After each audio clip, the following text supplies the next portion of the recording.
Hello, my name is Udo Erasmus and we're going to talk about probiotics. Probiotics are bacteria. And just to give you a little background, bacteria make up 10% of the biomass of this planet. 10%. So that's a lot. There's a lot of bacteria on this planet. They're in the soil, they're on the soil, they're in the air, they're in the water, they're on your skin, they're in every one of your orifices in your body, they're in your digestive tract. I mean, they are everywhere. So in comparison to 10% of the biomass on the planet being bacteria, all human beings altogether only make up 0.1% of the biomass of the planet. So there's a lot of bacteria around because they're really small. We're really big and they're really small. We got 10 trillion cells. Their cells are smaller than our cells. So there's like gazillions of bacterial cells all over this planet. And they come in three, if you think about it functionally, they come in three categories. One is sick, I call them sick bacteria. Those are the bacteria that would love to live inside your digestive tract, and because it's warm there and there's lots of food, but if they did, they would make you sick, or they might even kill you. So that includes E. coli and Salmonella, everybody knows about those, Listeria, Legionnaire's disease, and in places where hygiene is bad, like in places after war, cholera, typhoid.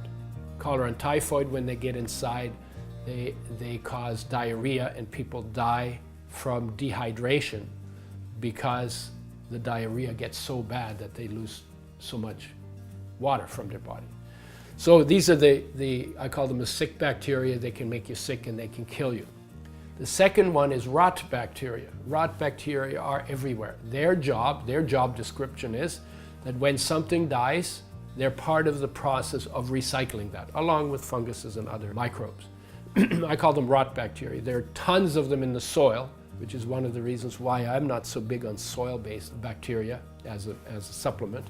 My view is that, soil-based bacteria are for people under the ground, and while we're living above the ground, we should take a different kind of probiotic. So the third kind of bacteria is protective bacteria, and their job is to prevent the bacteria that can make you sick or kill you from doing that. And their other job is to keep the rot bacteria from recycling you while you're still alive.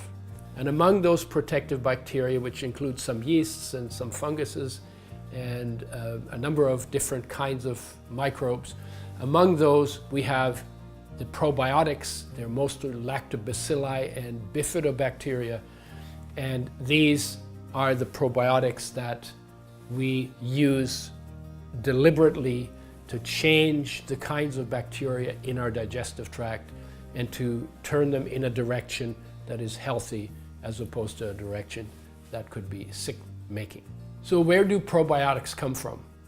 They're found in specific places. They're not nearly as widespread as the rot bacteria or the sick bacteria that you find in soil, in water, in the air, everywhere, on your clothes, everywhere. They're found in specific places. They're in this fermenting layer on top of the soil where leaves and other plant material turns back into soil. And plants will pick them up as they push through the ground. They will strip back the soil bacteria, which stay in the soil, and they will pick up probiotics. And those probiotics will cover the plant, and they're part of the plant's health basis. They also are found in breast ducts, they're found in the birth canal, they're found in other body openings, in your nose and in your eyes and in your belly button, and along with about 1,000 other different kind of bacteria, they're usually found in a healthy digestive tract. Now, it's interesting that bacteria make up about a kilogram, 2 pounds, maybe a little more than 2 pounds of weight in your digestive tract. So way less weight than you have. But in those 2 pounds of microbes have a lot of genes that we don't have in the human body. We have 23,000 genes in our body. They have 2.3 million, so they have 100 times as many genes, and they're different genes. And those genes, some of them make beneficial molecules that some of which are absorbed that will affect the body. some of them make toxic molecules that when they're absorbed are detrimental to our body. So what kind of bacteria we carry in our digestive tract is actually really important. And the research shows that when you are on a plant-based diet, the microbes in your digestive tract, they call it the microbiome, your microbiome is different than if you're on a meat-based diet. And they're quite different. And the meat-based diet gets you more toxic molecules made by certain kinds of bacteria. And the plant-based diet gets you more beneficial bacteria. And it's one of the reasons why the research these days is very clear that if you want to have the longest life and the healthiest life, it will be based on a largely plant-based diet, plus vitamin B12 or plus animal product once every 3 months or once every month, but not every day. And if you change from a plant-based diet to an animal-based diet, your microbiome changes within 2 weeks.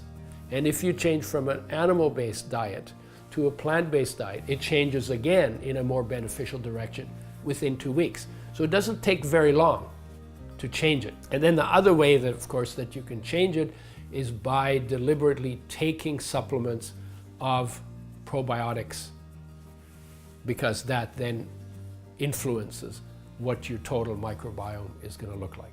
So the question to ask is, why should we take probiotics? And the answer is very simple. When you cook foods, you kill the probiotics that are on raw foods, and if you kill them, you should replace them.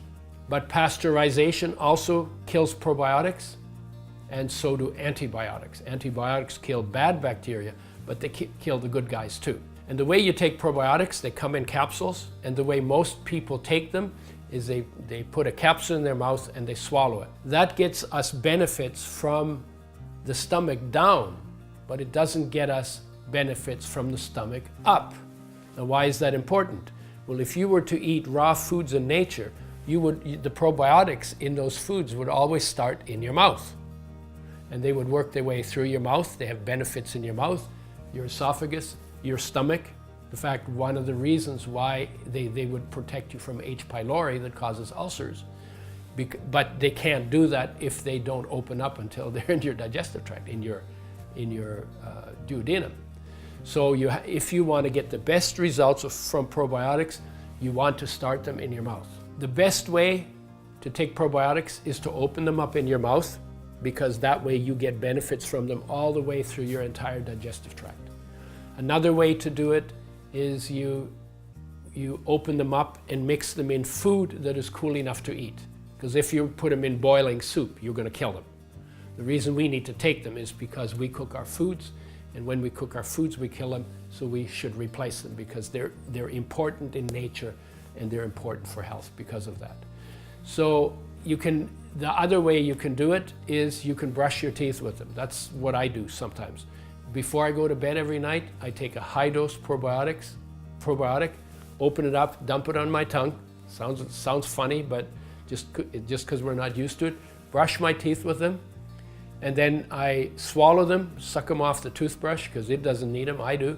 And then I swallow them, then I don't rinse my mouth, and I go to bed, and I leave the probiotics in my mouth.